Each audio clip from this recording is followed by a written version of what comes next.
Alléluia, bien-aimé. Alléluia. Vous êtes bénis.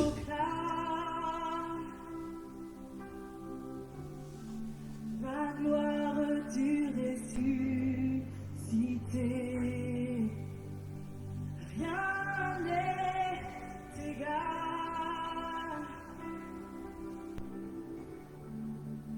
à la beauté du Seigneur. À jamais tu seras l'agneau sur le trône. Je fléchis le genou pour t'adorer toi seul. Alléluia. Je veux Chantez. la gloire du ressuscité. La gloire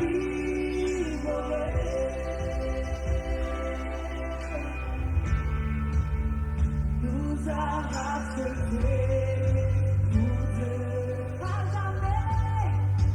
À jamais tu seras l'agneau sur le trône. Je fléchis le genou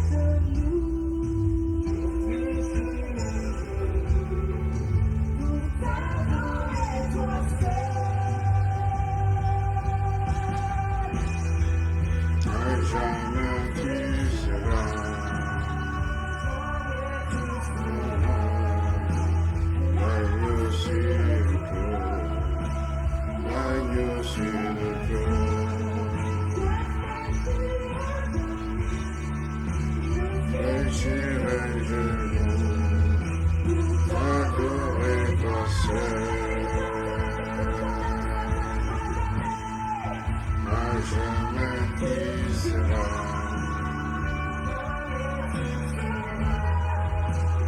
l'agneau sur le trône.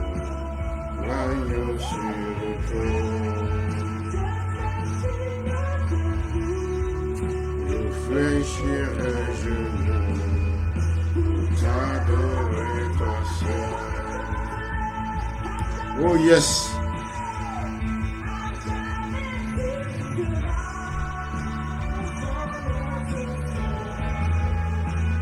L'agneau sur le trône.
Alléluia, bien-aimé.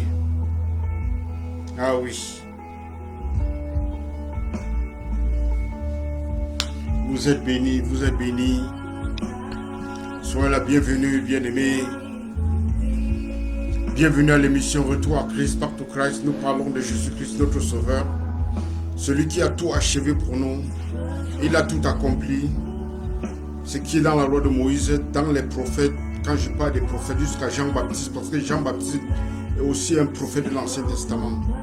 Et les psaumes, tout a été accompli. Tout ce qui est parlé de lui a été accompli. Tout ce qui pointe sur lui, il a tout accompli. Donc, si nous parlons de notre Seigneur, tout est...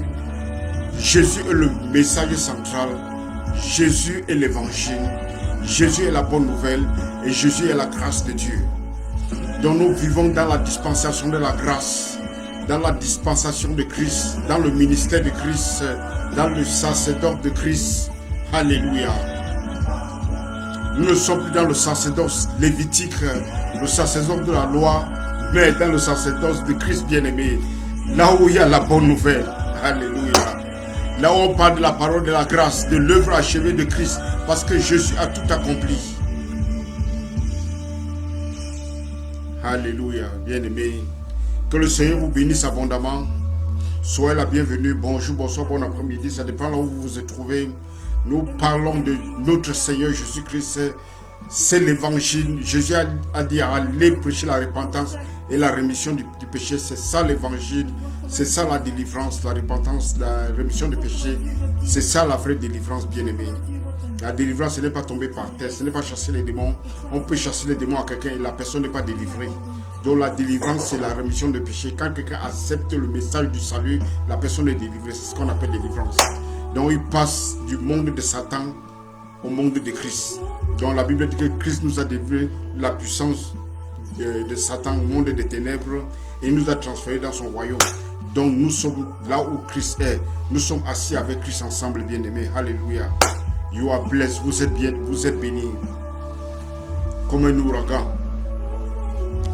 Réveille mon âme. Seigneur, règne-toi, règne-toi, règne-toi dans la vie de tes enfants. Le roi des rois.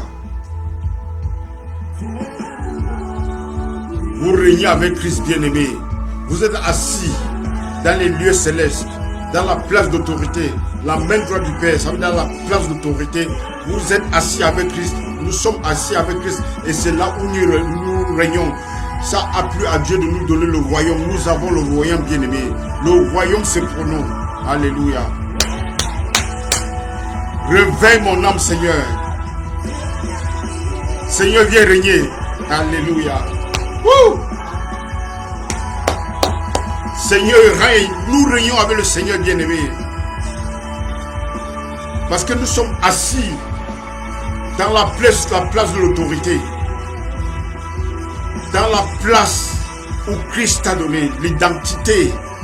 Ta place d'autorité, c'est ton identité en Christ. Alléluia. Alléluia.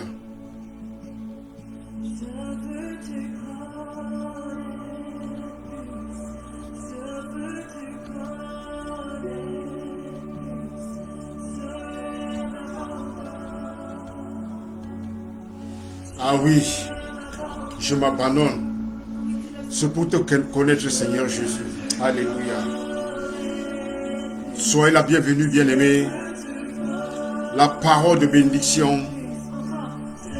Dieu aime ses enfants. C'est pour ça qu'il est notre Père. Il est notre Père. Il est ton Père, il est mon Père. Il est notre Père. Et c'est un bon Père. Un Père parfait. Un Père, son caractère, c'est un caractère de donneur. Le caractère de Dieu, c'est un caractère d'honneur. Dieu donne, il donne sans reproche. D'ailleurs, même il nous a déjà bénis en Christ. Parce que toutes les bénédictions de Dieu sont en Christ. En Christ, nous sommes déjà bénis, bien-aimés. Je veux te connaître plus. Ça, c'est une alliance de la connaissance. Ils me connaîtront tous du plus petit au plus grand. Donc, nous sommes dans une alliance pour connaître Dieu. Celui qui connaît son Dieu fera des exploits. Comment tu peux avoir une relation avec une personne que tu ne connais pas? Donc pour prier, il faut d'abord connaître qui est Dieu. Donc si tu ne connais pas Dieu, tu vas prier comment? Tu vas lui parler comment? Tu vas avoir quel genre de relation avec lui? Quel genre de communion tu vas avoir avec une personne que tu ne connais pas? C'est impossible. C'est pour ça que Dieu est venu se faire connaître. La parole et s'est fait chair pour que nous connaissions qui est Dieu. Et il n'y a que Jésus pour nous révéler le Père. Ça, c'est très clair. Jésus dit que personne n'a vu Dieu. Donc tous ces gens de l'Ancien Testament, personne n'a vu Dieu, sauf le Fils. Et il n'y a que le Fils pour nous parler de Dieu. Et Jésus dit qu'il n'y a que moi pour vous parler du Père. Parce que je suis la vérité. Les autres sont venus avec des portions de vérité. Des portions progressives de vérité. Alléluia. Alléluia, bien-aimé. Merci, merci Seigneur, merci. Bénis ta parole au nom puissant de Jésus-Christ. Alléluia, Seigneur, je prie. Donne-nous un esprit de révélation de ta parole, un esprit de sagesse, Seigneur. Illumine les yeux de nos cœurs pour voir ce que tu as préparé pour nous, Seigneur. Pour voir, pour comprendre l'espérance de ton appel, Seigneur. Pour voir toutes les bonnes choses que tu as réservées pour nous. Pour comprendre, Seigneur. Pour comprendre qui nous sommes en Christ. Pour comprendre et voir ce que tu as réservé pour nous en Christ, Seigneur. Merci, Seigneur, que tu bénisses tes enfants, Seigneur. Je prie qu'une parole soit, Seigneur, pour être une bénédiction pour quelqu'un aujourd'hui, au nom puissant de Jésus-Christ. Merci, Papa. Merci que tu visites tes enfants. Merci que ta visite, c'est une visite de joie, Seigneur. Quand tu visites, c'est la joie, Seigneur. Quand tu parles dans le cœur de tes enfants, c'est la joie, Seigneur Jésus. Je prie, Seigneur, que tu parles dans le cœur de quelqu'un cette nuit, Seigneur, ce soir, Seigneur. Que tu touches une personne avec une parole, Seigneur. Une parole bénissante pour la personne, au nom puissant de Jésus-Christ. Merci, Papa, merci. Ta parole est puissante, Seigneur. Ta parole, c'est la bénédiction, Seigneur. Ta parole est comme un manteau. Ta parole est tellement fort et ta parole est tellement bénissante, Seigneur Jésus. Et ta parole est comme le miel, Seigneur. Ta parole est sucrée, Seigneur. Quand on a compris ce que tu as fait pour nous, Seigneur Jésus, quand on a compris la parole de la grâce, Seigneur, c'est la joie. Quand on a compris la parole de la grâce, c'est la paix. Quand on a compris la parole de la grâce, c'est le repos. Merci, Seigneur. Merci au nom puissant de Jésus-Christ. Amen. Bien-aimés, vous êtes bénis, vous êtes bénis. Allons dans la parole de Dieu, bien-aimés. Allons dans la parole de Dieu, dans 2 Timothée 3, verset 15. 2 Timothée 3, verset 15, bien-aimés. 2 Timothée 3, verset 15. 2 Timothée 3, verset 15, bien-aimés. Alléluia, alléluia. Marie Kato Dabo, Shando Bakando. Thank you, Jesus. Thank you, Father. Bless your word, bless your word. Bénis ta parole. Cette parole qui donne la joie, cette parole qui est sucrée, Seigneur Jésus. Alléluia, alléluia, alléluia. 2 Timothée 2, d'abord, 2 Timothée 2, verset 15. Ça, c'est très important, bien-aimé. Soyez la bienvenue, que le Seigneur vous bénisse au nom puissant de Jésus-Christ. Votre présence est déjà une bénédiction, pas seulement pour vous, c'est aussi pour moi, bien-aimé, parce que j'aime que vous soyez là pour écouter cette parole de grâce que le Seigneur a mis dans mon cœur.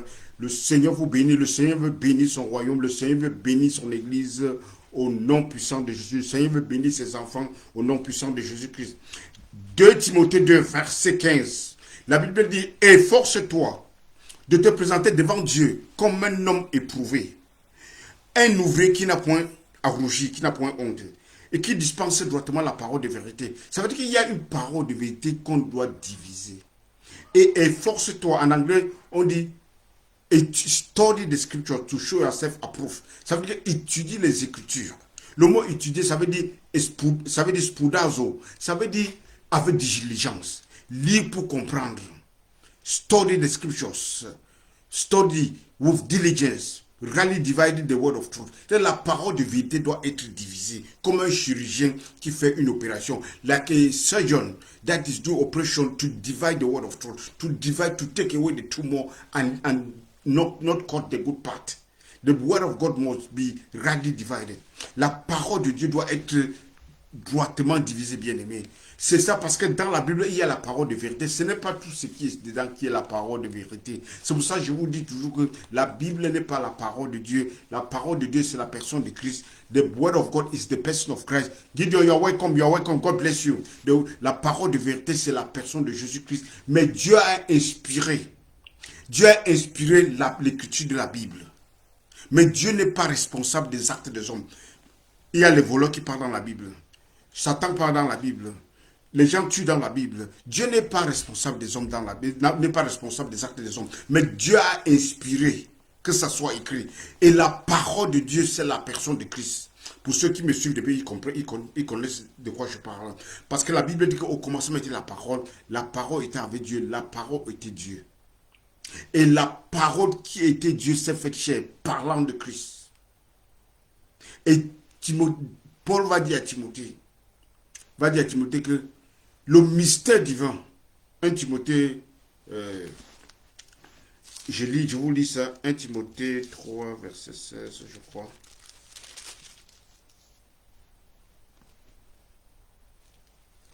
Mm-hmm. 1 Timothée 3, verset 16. Voilà ce que Paul va dire à Timothée.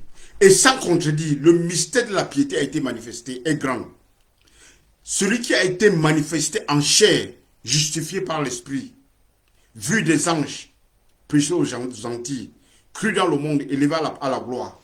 Donc, sans contredire, le mystère divin a été manifesté par l'un de Christ.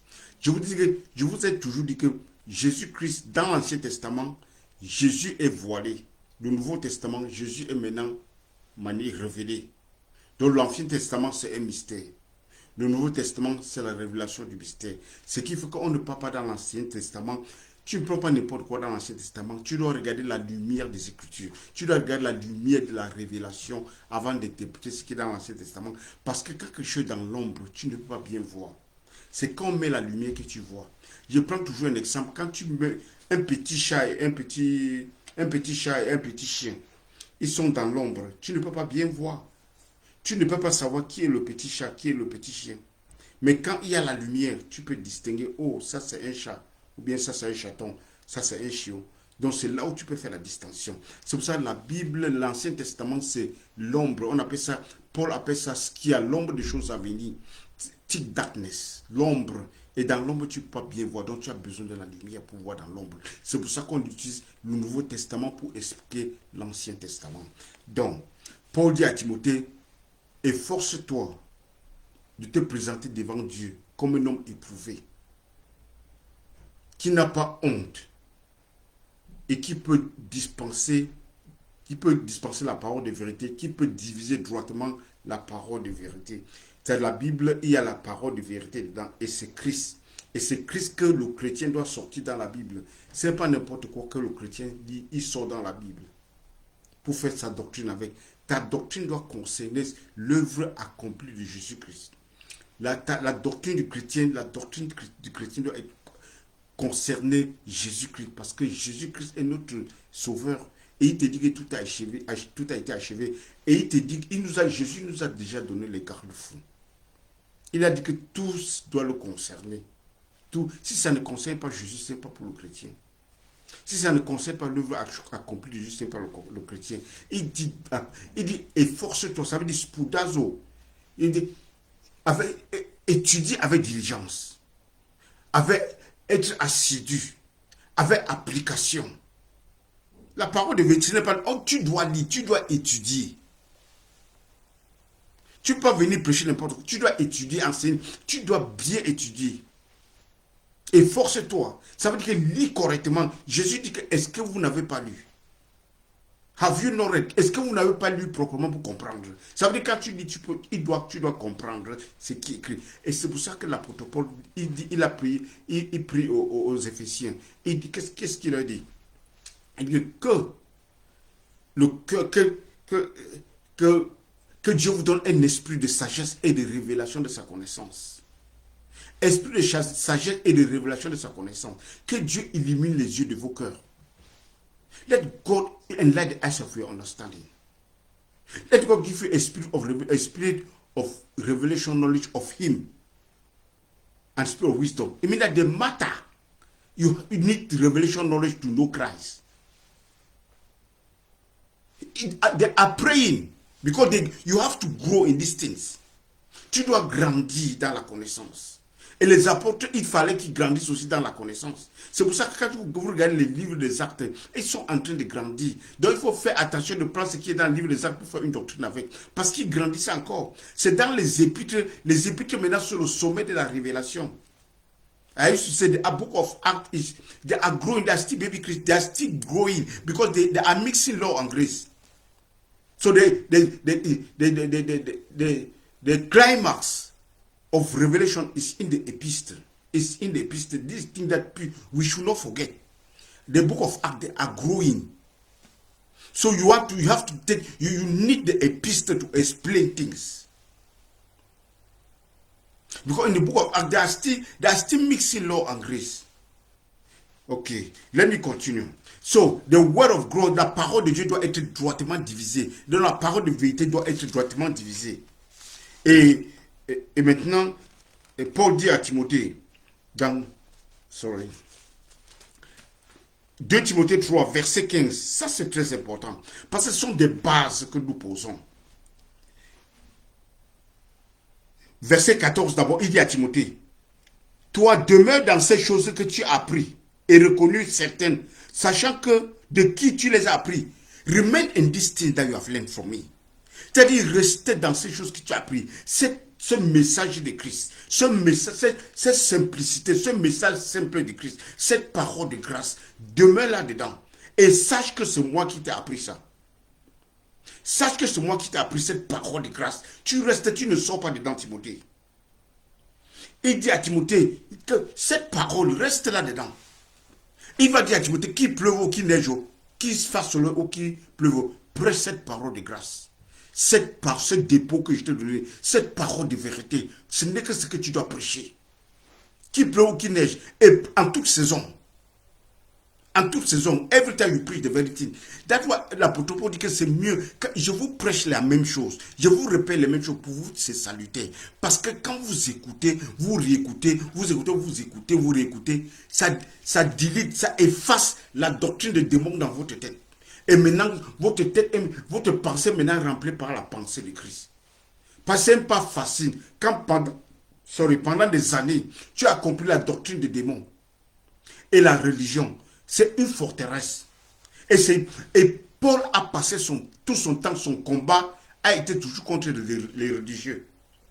Toujours contre les religieux. On l'a fouetté, on a cherché à le tuer. Toujours les religieux. Parce qu'ils prêchaient la parole de grâce. Je vous dis, si vous prêchez la parole de Dieu, vous n'avez pas encore de scandale. C'est que vous n'avez pas encore commencé à prêcher Christ. Chaque fois que tu vas commencer à prêcher Christ pur, you are a scandal. Believe me, the time you start to preach pure Christ, scandal will always occur. Anytime you start to preach the pure Christ, the simplicity of Christ and the grace of Christ, scandal will always occur. That's why Apostle Paul, that's why many preachers, they cannot match with Apostle Paul. Beaucoup de prédicateurs apostles, c'est très difficile. Les épîtres, pour eux, c'est très difficile. Ils n'approchent pas les épîtres parce qu'avec apôtre Paul, tu ne peux pas manipuler quelqu'un. Il dit à Timothée que sache à qui tu as appris ça. Sache que c'est moi qui t'ai enseigné ça. Et garde ça. Cherchez les gens capables qui aiment la vérité. Comme ceux qui m'écoutent. Même si vous êtes 2-3 personnes, ça n'importe pas. C'est l'essentiel que vous compreniez ce qu'on est en train d'enseigner. Parce que jamais les gens n'aiment pas la vérité. Quand Jésus a partagé du pain, ils étaient milliers, ils ont mangé du pain. 5000, 7000 personnes. Mais quand Jésus a élevé la voix, il a dit, celui qui mange ma chair, il boit mon sang, il a la communion avec moi, ils sont tous partis. Ils sont tous partis. Il a demandé à Pierre, à l'apôtre Pierre, mais vous restez, vous ne partez pas aussi. Ils ont dit que non, Seigneur, tu as la parole de la vie, tu as la parole de vie. Nous allons aller où? C'est ça là, quand tu as compris la parole de vie, quand tu as compris que le message de Christ, c'est un message simple et c'est un message de grâce. Parce que tu ne peux rien. Tes propres performances, tu ne peux pas atteindre le standard de Dieu. Donc c'est pour ça que la Bible dit que humilie-toi, Dieu va t'élever. C'est-à-dire tu humilies, tu apprends. Pour apprendre, tu as besoin de l'humilité. To learn, you need humility to learn. Because look, in the time of Jesus, dans le temps de Jésus-Christ. Regarde, tous les pharisiens là, les religieux, ils croient qu'ils connaissent beaucoup. Jésus a dit que je ne suis pas venu pour les gens qui sont en santé, je suis venu pour les malades. Donc quand tu crois que tu connais beaucoup, bon, reste avec ta connaissance.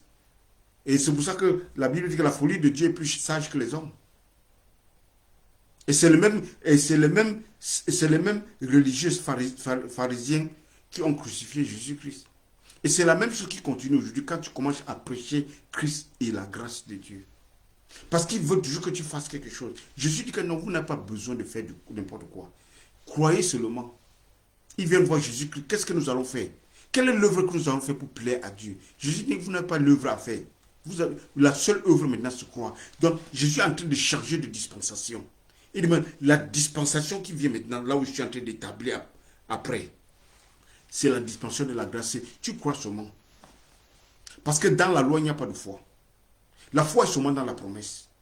La promesse qu'on donne. C'est là où il y a la foi. Dans la loi, il n'y a pas de foi. Donc, vous voyez que c'est complètement différent. Deux dispensations différentes. Et c'est pour ça que Jésus va dire que tu ne prends pas un tissu neuf pour couvrir sur une vieille habit. La déchirure sera plus grave. Tu ne prends pas le vin nouveau pour mettre dans le vieil outre. Parce que les vieilles outres ont perdu leur élasticité, bien aimé. C'est rigide. Ce qui fait que la pression du nouveau vin fait éclater. On perd le vin, on perd les outres. Donc, le nouveau vin se met dans les outres nouvelles.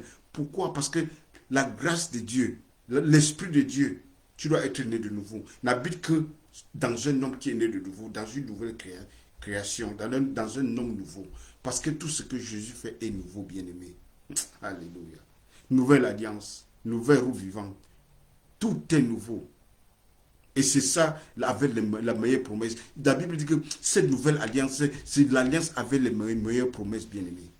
The better promises. Alléluia. Let me continue. Verset 15. 2 Timothée 3, verset 15. Dès ton enfance, tu connais les saintes écritures qui peuvent te rendre sage à salut par la foi en Jésus-Christ. Dès ton enfance, parce que sa mère était juive. Donc, dès son enfant, il connaît déjà les saintes écritures qui peuvent te rendre sage, sophizo, en grec, qui peut rendre sage qui peut rendre sage à salut par la foi en Jésus-Christ. Ça veut dire que dans l'Ancien Testament, il y a le salut là-dedans, mais c'est sous forme de promesse. C'est sous forme de promesse. C'est quand Jésus va venir maintenant pour mourir et asperger, faire l'aspersion du sang, le sang de la nouvelle alliance. Matthieu 26, verset 28. Jésus dit que voici le sang de la nouvelle alliance qui sera répandu pour vous quand il prend la coupe. Le sang de la nouvelle alliance. L'alliance avait de meilleures promesses. Il dit, depuis ton enfance, tu connais les saintes écritures. C'est pour ça que Jésus dit aux pharisiens que vous sondez les écritures parce que vous cherchez la vie éternelle. Ces écritures témoignent de moi. Jean 5, verset 39. Donc c'est la même chose qu'apôtre Paul est en train de dire. Il dit que depuis ton enfance, tu connais les saintes écritures qui peuvent te rendre sage à salut par la foi en Jésus-Christ.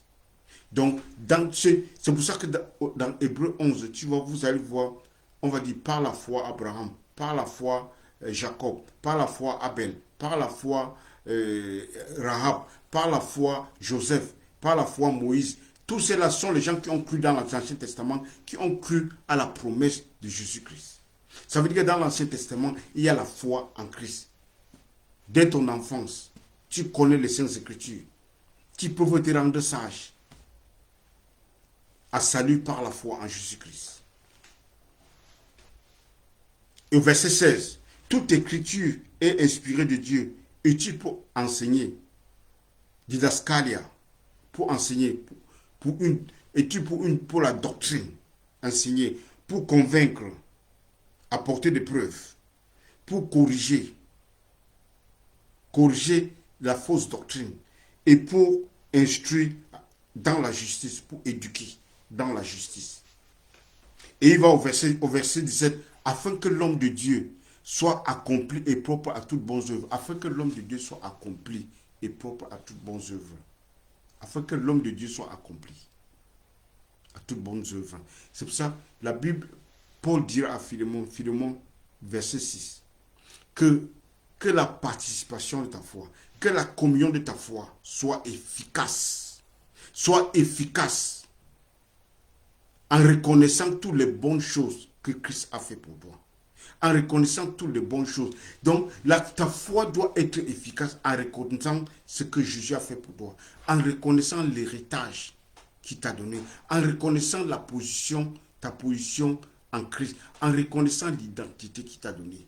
Quand tu sais, quand tu as compris que tout est gratuit, tout est la grâce de Dieu, en connaissant que Jésus est ta sanctification, en connaissant que Jésus est ta rédemption, en reconnaissant que Jésus c'est ta justice, en reconnaissant que Jésus c'est ta glorification, toutes ces choses, en reconnaissant que Jésus est ta sagesse, c'est-à-dire qu'en reconnaissant que Jésus est la plénitude de Dieu et qu'en lui tu es complet. Toucher ces choses que tu connais, ça rend ta foi efficace. Que la communication, la participation ou la communication de ta foi soit efficace en reconnaissant toutes les bonnes choses que le Seigneur, que Jésus a fait pour toi. Donc quand tu reconnais tout ça, ta foi, c'est ça, ton amour pour ce Dieu augmente. Ta foi augmente. Parce que tu sais que ce qu'il a fait pour toi, quand tu connais déjà que tu es complet en lui, quand tu connais que tu es complet en lui, tu marches avec boldness, tu marches avec la confiance, tu marches avec l'assurance, bien-aimé. C'est pour ça que la Bible va dire, approchons-nous devant le trône de grâce. Par cette route vivante, approchons-nous avec un cœur sincère. C'est-à-dire que tu es assuré que ce que Dieu a fait pour toi. Parce que la Bible dit qu'il a purifié ta conscience. Il a purifié ta conscience. Ce que le sang des animaux ne pouvait pas faire. Mais le sang de Jésus a purifié ta conscience pour que tu viennes devant le Père avec assurance. C'est-à-dire la justice. Il t'a donné sa justice. La justice que tu te places devant le Père sans sentiment de culpabilité. Et de peur, bien-aimé. Que tu viens devant ton Père avec confiance. Alléluia. Alléluia, bien-aimé.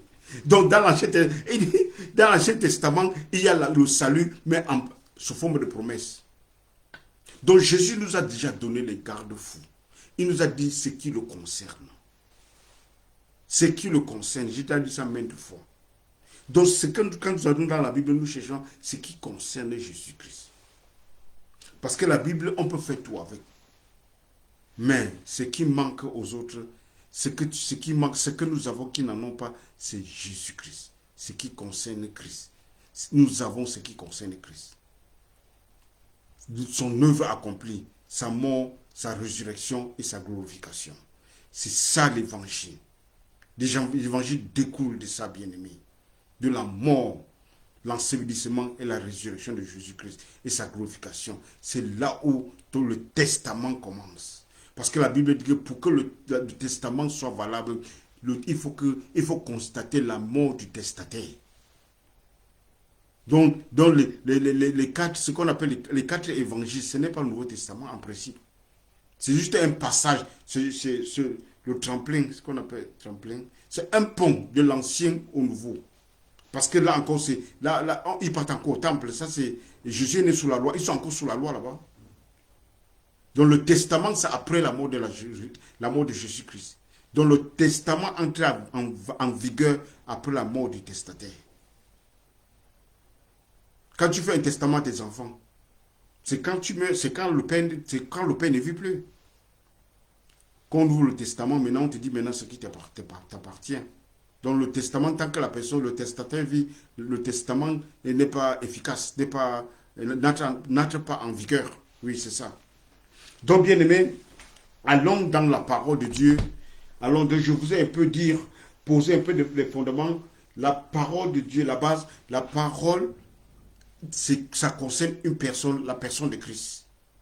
Parce que Christ est la parole de Dieu. Et nous devons utiliser droitement la parole de vérité. Nous devons faire une chirurgie, sortir la parole de vérité. Et c'est ça l'évangile. C'est ça que beaucoup ne comprennent pas. C'est pour ça qu'il y a tellement de dénominations, les baptistes, les pentecôtistes, les méthodistes, le catholicisme, tout le néo-apostolique, tout ça. C'est parce que chacun cherchait sa part, ce qui lui convient tout simplement. Jésus n'a pas laissé de religion ou bien de dénomination. Ce que Jésus nous a laissé, c'est une communion, c'est la relation entre le Père et le Fils. La vérité, parce qu'il nous a dit qu'il est le chemin, la vérité et la vie. Il est la vérité parce qu'il vient parler de Dieu lui-même. Il est le chemin parce qu'il n'y a que Jésus pour nous dire qui est le Père. Et il est la vie parce que c'est lui qui donne la vie. Il dit que l'ennemi vient pour voler, pour détruire, pour tuer, mais il vient pour donner la vie en abondance. Jésus ne donne que la vie, il n'a pas de mort à donner. Il n'a pas de maladie à donner. Il n'a pas d'accident à donner. En lui, il n'y a pas de destruction. Celui qui détruit, c'est Satan. L'ennemi vient pour voler, pour détruire et pour voler. Celui qui veut voler, Dieu ne fait pas la concurrence avec Satan. Dieu est la lumière, Satan c'est l'obscurité.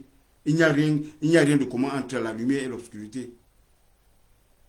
La seule rencontre, c'est quand la lumière apparaît, l'ombre disparaît tout simplement. Quand la lumière apparaît, l'ombre disparaît, ils ne se rencontrent même pas. L'ombre et la lumière ne se rencontrent même pas, bien aimé. Donc toi, tu es la lumière. Et c'est ce que tu dois comprendre, que tu es né de nouveau. L'Esprit de Dieu habite en toi. Ne regarde pas ta chair. Regarde qui tu es là-dedans. Regarde ce que Jésus a fait là-dedans. Sois conscient de ce que Jésus a fait en toi. Sois conscient que Dieu habite en toi. C'est ça qui te fait reconnaître ton identité. Quand tu reconnais qui tu es, quand tu connais ton identité, tu marches selon ton identité. C'est ce que je vous dis tous les jours. Mais tu dois d'abord connaître qui tu es.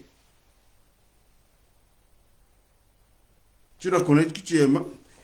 Mommy, God bless you. God bless you. I'm so deep in the message. Gideon, God bless you all. Faith, God bless you. Donc, bien aimé, allons dans le livre d'Hébreux. Il y a des choses que nous allons lire là-bas. Hébreux 7. Alléluia. Jésus a fait une seule fois. Entrer une seule fois. Ce que Jésus a fait, c'est une fois. Il a fait une fois, pas deux fois. Et il a fait une fois. Et il est entré dans le repos. Dans le repos. Hébreux 1, verset 1. Après avoir autrefois, à plusieurs reprises et de plusieurs manières, parlé à nos pères par les prophètes. Dans l'original, ça veut dire que les prophètes ils ont parlé leur portion de vérité. C'est pour ça que la vérité est progressive. Ils ont parlé leur portion de vérité. Dans l'original, à plusieurs manières, à plusieurs reprises, ça veut dire qu'ils ont donné des portions de vérité. Dieu, dans ces derniers temps, nous a parlé par le Fils. Dieu est venu nous parler lui-même. Qu'il a établi héritier de toutes choses par lequel il a aussi créé tout le monde. Il a créé le monde. Et qui étant le reflet de sa gloire, il parle maintenant de la divinité de Jésus-Christ. L'empreinte de sa personne, le reflet de sa gloire, l'empreinte de sa personne, soutenant toutes choses par sa parole puissante, a fait la purification des péchés. Et s'est assis à la droite de la majesté divine dans les lieux célestes. Il a fait la purification des péchés une fois. Il ne sera pas deux fois. Donc, il a déjà purifié tout le péché, il est assis. Donc, l'œuvre déjà accomplie. C'est que Jean-Baptiste a dit, l'agneau de Dieu qui portait le péché du monde. Jésus a porté, il a fait purification. Il a déjà fait purification des péchés. Et je vous ai dit, cette purification est parfaite. Tout ce que Dieu fait est parfait. Et c'est un don qu'il t'a donné. Et la Bible dit qu'il t'a purifié de manière éternelle. Nous allons lire ça. Donc, il a fait le travail, il s'est assis. Nous a parlé par le Fils qui a établi héritier de toutes choses par lequel il a créé tout. Il est le reflet de sa gloire. Il a fait la purification des péchés et s'est assis à la droite de la majesté divine. S'asseoir, ça veut dire qu'il a l'affaire est terminée. Il a fini l'affaire et puis maintenant il est assis maintenant. Il est maintenant ton intercesseur. Jésus est le seul intercesseur. Nous ne sommes pas des intercesseurs. Jésus est le seul intercesseur. Nous prions seulement, nous donnons des supplications. Jésus est le seul intercesseur. Donc il est assis maintenant, il intercède pour toi nuit et jour. Ça veut dire que l'intersection, c'est son office. Ça veut dire qu'il est déjà là. Ce n'est pas qu'il est en train de parler tout le temps. Cette intersection, ça veut dire qu'il est déjà assis là-bas pour toi. Il te représente maintenant. Seulement sa présence, son autorité là-bas, il a tout réglé. Ce qu'il a fait, elle a tout réglé. Il est assis là seulement quand on dit qu'il est assis pour intercéder pour nous, il est assis. L'intention, c'est son office. C'est son bureau, son office. Donc, Hébreux 7, verset 22. Hébreux 7, verset 22. Écoutez, ça c'est très bien, ça c'est très bénissant, bien-aimé. Parce que je vous dis que l'épître, les épîtres, c'est le sommet de la révélation. Oh, messager Guilain, que le Seigneur te bénisse. Les épîtres, ça le sommet de révélation. Et les gens ne lisent pas malheureusement. Malheureusement, ils ne lisent pas. Les épîtres, c'est le sommet des révélations. Quand les chrétiens ne lisent pas ce qui leur appartient. Ils lisent plus ce qui ne leur concerne même pas. Ils sont forts dans l'Ancien Testament. Parce que c'est là où c'est facile de manipuler les gens. C'est facile de nourrir la chair dans l'Ancien Testament. De prier dans l'Ancien Testament. Que l'ennemi meurt. Et là, ils sont contents. Mourir par le feu. C'est la chair. Ce n'est pas la prière. Dieu n'est pas là. Déjà, de prier compris que l'ennemi doit mourir. Dieu n'est même pas là. Ça, c'est le maraboutisme. Parce que c'est comme ça que le marabout. C'est comme ça, ce genre de prière compris chez le marabout. Jésus n'est pas venu, Dieu est venu sauver. Donc ta prière, ce n'est pas pour tuer l'ennemi. Sa prière, c'est pour que l'ennemi soit converti. Ta prière, c'est pour l'ennemi, pour qu'ils connaissent Christ. Que Dieu touche leur cœur. Qu'ils se repentent, c'est tout.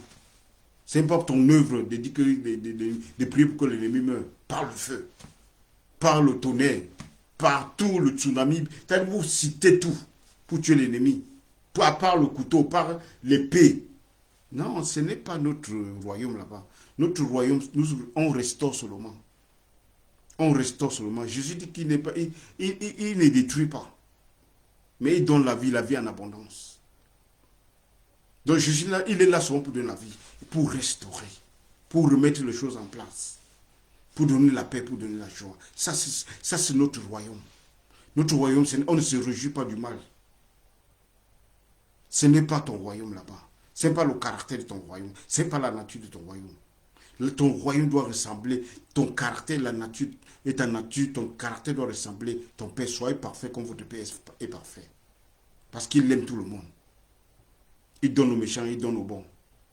Il est donneur, c'est seulement sa nature bien-aimée. Alléluia. Oh! Pasteur Julien, que le Seigneur te bénisse abondamment. Bon, alors Hébreux 7, verset 22, ça c'est très fort. Jésus est par cela même le garant d'une alliance plus excellente. Hey, c'est pas au livre des Hébreux, il fait ça fort. Jésus, d'abord, Paul dit d'abord, dans Ephésiens 1, verset 13, que le Saint-Esprit, c'est un garant. C'est comme un sceau. Donc c'est un garant qui a garanti ta vie éternelle. C'est scellé, c'est la garantie. Le Saint-Esprit. Hébreux 7, verset 22. Jésus est par cela même le garant d'une alliance plus excellente. Donc, c'est la garantie, bien-aimé. C'est Dieu lui-même qui est la garantie. C'est Dieu qui donne la promesse. C'est Dieu qui accomplit la promesse. Et c'est Dieu encore qui est la garantie de la promesse, le garant de la promesse. Est-ce que ce n'est pas une bonne nouvelle? Ça, c'est ce qu'on appelle la bonne nouvelle. Ça, c'est une alliance excellente. Quand on parle d'excellence, ça veut dire parfaite. Quand on parle de parfait, ça veut dire éternel. Parce que j'aime le livre des Hébreux parce que comparer l'ancien, ce qui est permanent et ce qui est parfait. Ce qui est permanent et ce qui est éternel. Ce qui est permanent et c'est ce qui est éternel, parfait, bon, bien. Et c'est ton alliance. C'est l'alliance dans laquelle tu te trouves bien aimé. Et réjouis-toi de cette alliance. De l'alliance avec les meilleures promesses. Jésus lui-même, il est le garant, la garantie, la caution, l'assurance. C'est Jésus lui-même. Personne ne peut t'arracher entre ses mains. Ça, c'est un bon... Il est digne d'être un bon berger. Il est digne. L'agneau de Dieu qui ôte le péché du monde. Le péché a été ôté. Il a fait purification. Il est assis dans la place de repos. Une fois, il ne reviendra plus faire une purification. Tout a été fait. Maintenant, il se repose. Il intercède pour toi. Il est assis maintenant dans son... C'est lui qui te représente maintenant. Et comparer devant le Seigneur pour toi, devant Dieu pour toi, bien-aimé. Alléluia. Let me read this fight. This is so sweet. Alléluia. Alléluia. Baba international. Que le Seigneur te bénisse, Julio. Tu es béni avec ta famille et ton ministère. De plus, il y a eu des sacrificateurs en grand nombre Pourquoi? Parce que la mort les empêchait d'être permanents. Ils ne peuvent pas être permanents. C'est temporaire. C'est temporaire. Ce qui est temporaire et ce qui est permanent. Ça, c'est une comparaison. Il ne peut pas rester. Il fallait, quand il meurt, il faut qu'on le remplace. De plus, il y a des sacrificateurs en grand nombre. Parce que quand tu meurs, on te remplace. Parce que tu n'es pas éternel. C'est pour ça qu'ils sont en grand nombre. Quand Aaron est mort, on l'a remplacé par son fils. Quand son fils, on les remplace. Ils ne sont pas parfaits. Ce qui fait que quand ils ne sont pas parfaits, le sacerdoce aussi n'est pas parfait. Et l'alliance aussi, l'ancienne alliance n'est pas aussi parfaite. Parce que la Bible dit qu'elle est puissante. Tout dans le même chapitre, verset 18, il y a abolition d'une ordonnance antérieure à cause de son impuissance et de son inutilité. Hébreu nous dit que c'est inutile. Pourquoi? Parce que ça ne peut pas sauver l'homme. La chair est impuissante et inutile. Ça ne peut pas sauver l'homme. Ce que la loi n'a pas pu faire, la grâce a fait de manière parfaite. Alléluia. Ce que la loi n'a pas pu faire, la grâce a fait de manière parfaite. Quand la grâce, Jésus lui-même entre en jeu, aïe, aïe, aïe, aïe. Quand la croix arrive, c'est-à-dire la croix a tout changé. Complètement et parfaitement. Mais lui, parce qu'il demeure éternellement, lui, Jésus-Christ, possède un sacerdoce qui n'est pas transmissible. Son Satan n'est pas transmissible. Par contre, le sacerdoce, dans l'Ancien Testament, Lévitique est transmissible parce que quand tu meurs, on te remplace. Quand le prêtre, le sacrificateur, on le remplace. Le high priest, le souverain sacrificateur, quand il meurt, on le remplace. Mais Jésus, il est éternel, bien-aimé. C'est ce qui fait la perfection de cette alliance. Alléluia, alléluia. Étant toujours vivant, il demeure éternellement, possède un sacerdoce qui n'est pas transmissible. C'est aussi pour cela qu'il peut sauver parfaitement. Oh, quelqu'un écrit parfaitement. Il peut sauver parfaitement. Il sait perfectly. Hey. Religious mindset. Quand les religieux attendent ça vraiment, ça leur choque quoi.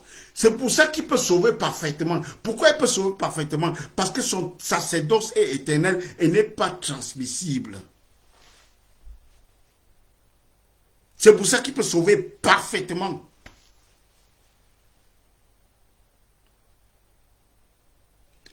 Parfaitement ceux qui s'approchent de Dieu par lui. Étant toujours vivant pour intercéder en leur faveur. Il est toujours vivant pour intercéder pour toi. Quand Jésus est déjà là, son ministère d'intercession, ça veut dire que c'est son office. Ça ne veut pas dire qu'il est tout le temps pour parler. Il est déjà assis dans la place d'autorité. Et tu es même avec lui. Donc quand il intercède même, tu es déjà au ciel. Tu es assis avec Christ dans les lieux célestes.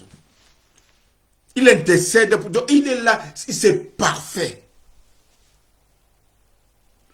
Il sauve parfaitement ceux qui s'approchent de lui. Quand tu l'as, il te sauve parfaitement. Ça, c'est des réalités que le chrétien doit connaître. Quand tu connais ces réalités, ça change ta mentalité. Ça change ta pensée, la manière dont tu vois Dieu. Donc tu vois que Dieu n'est pas méchant. Dieu, c'est un Dieu d'amour. Et c'est ce Dieu d'amour que nous vous présentons. Et il n'est pas bipolaire. Il n'est pas amour maintenant, après le soir, il se fâche. Après le matin, il change. Non, Dieu n'est pas bipolaire. Dieu ne change pas. Il est un Père parfait, le Père des Lumières. Tout don parfait vient du Père des Lumières, en qui il n'y a pas d'ombre de variation ni de changement. Alléluia. Étant toujours vivant pour intercéder pour lui. Parce que ce qui fait la perfection de ton salut, c'est parce que Jésus est vivant. Parce qu'il est toujours vivant. Alléluia. Il nous convenait en effet d'avoir un souverain sacrificateur comme lui, saint, innocent, sans tache, séparé des pécheurs et plus élevé que les cieux, qui n'a pas besoin, comme les souverains sacrificateurs, d'offrir chaque fois les sacrifices, d'abord pour ses propres péchés, ensuite pour ceux du peuple. Donc Jésus n'a pas besoin d'apporter les sacrifices pour son péché, parce qu'il était innocent, sans péché. Mais dans le sacerdoce lévitique, Parce qu'ils sont des hommes faibles. Ils doivent apporter d'abord pour eux leur propre péché. Pour se sanctifier. Et pour sanctifier le sang pour son propre péché et pour le peuple. Donc il doit être sanctifié d'abord et maintenant sanctifier le peuple. Pour le pardon des péchés du peuple. Mais Jésus étant saint, étant sans péché, il n'a pas besoin. Ensuite, pour ceux du peuple, car il l'a fait une fois pour toutes, en souffrant lui-même. Donc, il est entré une fois pour toutes. Il a fait expiation du péché une fois pour toutes. Aspersion du sang. Une fois pour toutes. Une fois pour toutes, bien-aimés. Donc, nous sommes aujourd'hui dans une fois pour toutes. Il est entré une fois pour toutes. Avec son propre sang. Il s'est offert lui-même. C'est pas les animaux, c'est pas les boucs et les taureaux qu'on prend pour tuer sans la volonté de l'animal même. Mais Jésus, il s'est offert lui-même par sa propre volonté. Et il était sans péché. Père, si c'est possible, laisse passer cette coupe. Mais que ta volonté soit faite, pas la mienne. Donc Jésus, sa volonté. Et le sang est innocent, sans péché. C'est ça qui fait la puissance de l'alliance. Parce que c'est Dieu lui-même. Dieu a regardé le monde, l'animal. L'homme ne peut pas sauver l'homme. L'animal ne peut pas sauver l'homme. Donc Dieu, il n'y a que Dieu seul pour sauver l'homme. Et comme Dieu est esprit, l'esprit ne peut pas mourir. Donc Dieu doit devenir un homme. C'est pour ça qu'on parle du Fils de Dieu. Dieu doit être né comme tout le monde sur la terre. Parce que Dieu ne peut pas violer ses propres règles. Et Dieu va mourir. Et le sang divin, maintenant, et ce sang, le sang de la nouvelle alliance, c'est ce sang qui est puissant pour te purifier de manière éternelle, pour te donner une rédemption éternelle, pour te sanctifier de manière éternelle, pour te sauver parfaitement. Pour te sauver parfaitement. Et pour te sauver parfaitement, Jésus est entré une fois pour toutes.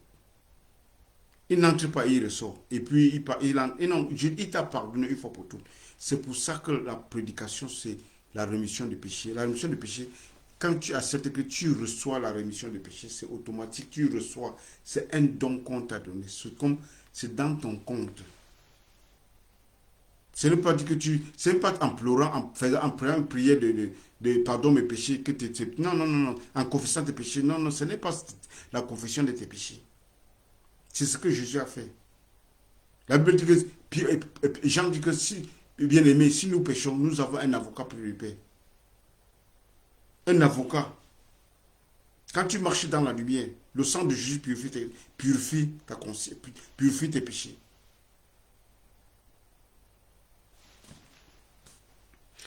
On continue, bien aimé. Ça, c'est très fort. En effet, la loi établit souverain sacrificateur des hommes sujets à la faiblesse. Mais la parole du Seigneur qui a été faite après la loi établit le Fils qui est parfait pour l'éternité. Dans le sacerdoce lévitique, ce sont des gens faibles. C'est l'homme. Mais dans le sacerdoce de Jésus-Christ, tout est parfait, bien aimé. Tout est parfait. Qui est parfait pour l'éternité. Quand on parle de Christ, ce qu'il a fait, c'est parfait. En effet, la loi établit souverain sacrificateur des hommes sujets à la faiblesse, c'est-à-dire qui ne sont pas parfaits. Mais la parole du serment qui a été faite après la loi établit le Fils qui est parfait pour l'éternité. Après la loi, c'est-à-dire dans la foi, dans la grâce, établit le Fils qui est parfait pour l'éternité, bien aimé. Donc Jésus est entré une fois pour toutes et a fait aspersion du sang. Une fois pour toutes. Il s'est offert lui-même. Nous allons continuer la semaine, demain avec une fois pour toutes. Jésus a fait une fois pour toutes et ça a été parfait. Et il sauve parfaitement, bien aimé. Alléluia. Jésus sauve parfaitement. Quand tu t'approches de lui, il te sauve de manière parfaite. Let me read again. Because that is very important. C'est aussi pour cela qu'il peut sauver parfaitement ceux qui s'approchent de lui. Parce que son sacerdoce n'est plus transmissible. Donc, il a fait ça une fois. Donc, il est le seul. Donc, quand Jésus entre en jeu, personne plus d'entre en jeu. Donc, il fait la fin de manière parfaite. Et quand il a fait, il a terminé. Je suis à la fin de la loi. Il a tout accompli. Il est assis maintenant. Dieu a tout accompli, il est assis au repos. C'est pour ça maintenant qu'il est déjà dans son repos. Donc, ce qui fait que ce qu'il a fait peut te sauver parfaitement. Parce qu'il a tout accompli, il est maintenant dans son repos. Et en plus, il est assis maintenant dans le repos et il intercède pour toi. Et tu es assis avec lui dans les lieux célestes. Ce qui était impossible dans la loi. D'avoir une communion avec Dieu. Ce qui était impossible. Mais aujourd'hui, Jésus, toi, tu habites en Jésus, Jésus habite en toi. Et vous deux, vous habitez dans le Père. Jésus dit en ce jour, ils sauront que je suis dans le Père, ils sont en moi, je suis en eux. Ça veut dire une communion éternelle. Ça veut dire une communion parfaite. Tu es dans Dieu, Dieu est dans toi. Dieu ne te regarde pas. Quand Dieu te regarde, il voit Jésus en toi, bien-aimé. Et c'est des choses que nous devons connaître. Quand Dieu te regarde, il voit Jésus en toi. Je vous ai dit hier que... non, je vous ai dit vendredi que vous avez enveloppé Christ. Pour ceux qui sont en Christ, qui sont baptisés en Christ, ils ont enveloppé Christ. Christ est... Et vous avez... C'est-à-dire que quand Dieu te regarde, c'est Christ que Dieu voit, bien-aimé. Quand Dieu te regarde, Dieu voit Jésus en toi. Et this is true. This is just the truth. And you have to take it like this. And you have to be conscious of it. Tu dois prendre comme ça comme une vérité et être conscient. C'est la vérité. Pour ceux qui ont accepté Christ, ils ont enveloppé Christ. Donc quand Dieu te voit, il voit Christ en toi. Dieu ne voit pas tes péchés. La preuve en est qu'Abraham, Abraham believed. God credited it for him as righteousness. Abraham, à ce moment, il a cru. Dieu lui a mis ça dans son compte. Il a imputé ça à justice. Comme justice. Après, Abraham il a couché avec sa servante. Ce n'était pas bien. Mais Dieu voit seulement la justice dans Abraham. Abraham a menti en Égypte. Il a menti Pharaon. Mais Dieu, ce qu'il a fait n'était pas bien. Mais Dieu voit seulement la justice. Abraham a menti aussi à, comment on l'appelle là, à un roi là. À un roi, j'ai oublié son nom. Et dans tout ça, il a été béni. Hein? Dans tout ça, les gens là l'ont béni. Comme le 419. Les gens là l'ont béni. Dans sa tromperie. Donc, je ne veux pas dire que ce qu'il a fait, c'était bien. Mais je veux seulement démontrer quelque chose, te montrer que Dieu regarde la justice de Christ en toi. Parce que la Bible dit que Dieu a fait de Christ ta justice, ta sanctification, ta glorification, ta rédemption, ta sagesse. Donc nous devons être conscients de ce que Dieu a fait pour nous. Et c'est quand on est conscient qu'on marche dans cette identité. Si tu n'es pas conscient, tu ne peux pas marcher dans cette identité. Je disais tantôt que dans Philémon 6, parce que Philémon c'est seulement un chapitre, verset 6, Paul dit à Philémon que la communication de ta foi, ou bien la participation de ta foi, ou la manifestation de ta foi, soit efficace. Soit efficace en reconnaissant toutes les bonnes choses que Dieu a fait en toi, pour toi, en Jésus. Donc tu dois reconnaître toutes les bonnes choses que Dieu a fait en toi. Le pardon des péchés, la rémission des péchés, le don de justice, le don de sanctification, le don de rédemption éternelle, le don de sagesse, tout ce que Dieu a fait en toi. Quand tu reconnais ça maintenant ça élève ta foi, ça fortifie ta foi, ça rend ta foi efficace parce que tu te rends compte, parce que tu as compris ce que Dieu a fait pour toi. Et ça rend l'amour de Dieu pour toi devient grandissant. Parce que tu as reconnu toutes les bonnes choses que Dieu a fait pour toi. Et c'est très puissant, ce verset. Nous devons d'abord connaître ce que Dieu a fait pour nous. Et la Bible, Pierre dit que Dieu nous a donné tout. Tout ce qui nous...